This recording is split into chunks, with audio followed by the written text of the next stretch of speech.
Well, the blessing went away. You see a female fighter and a strange-looking lizard man. Hey, hey! The sharp scents of violets, brimstone, and honeysuckle follow rapidly upon each other. The female fighter gasps, "They're bonded!" What do you do?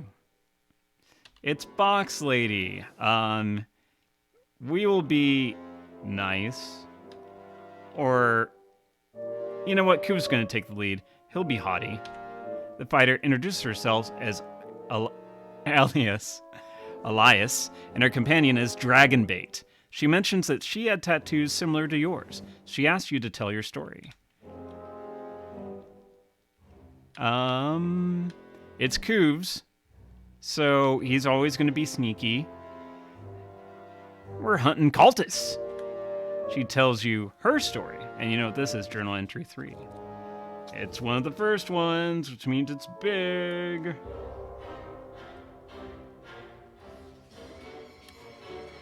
Let me get to the proper journal entries. Oh boy, this is big story.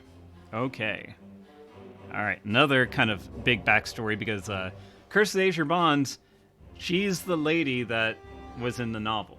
So, alright.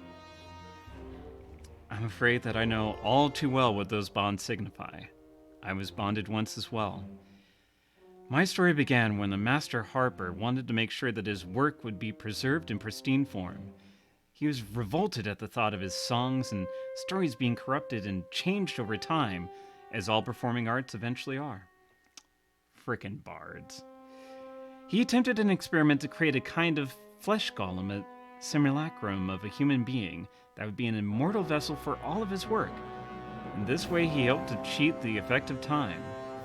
Unfortunately, the Master Bard made a mistake during the creation of the vessel, and one of his assistants was killed.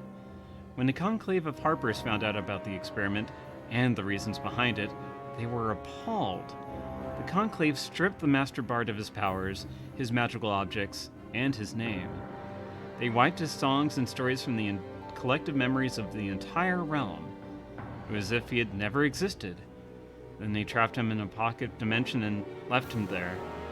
The Conclave thought the now nameless Bard was effectively vanished. However, a powerful group of magicians and monsters recreated some of the Nameless Bard's experiments.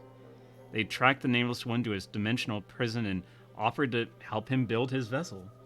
In exchange, the group would have a hand in defining the vessel's instructions. The Nameless Bard's obsession with his work blinded him to the evil intent of the group. He agreed to build another vessel. I was the result of their efforts. In order to bring me to true life, they needed to sacrifice a being of truth and goodness. The demon False kidnapped my companion, Dragonbait, from another dimension. Dragonbait is a Saurian. He's the otherworldly equivalent of a paladin, you would say. However, with the aid of the Nameless Bard, Dragonbait was able to thwart the evil ones by gifting me with a portion of his spirit.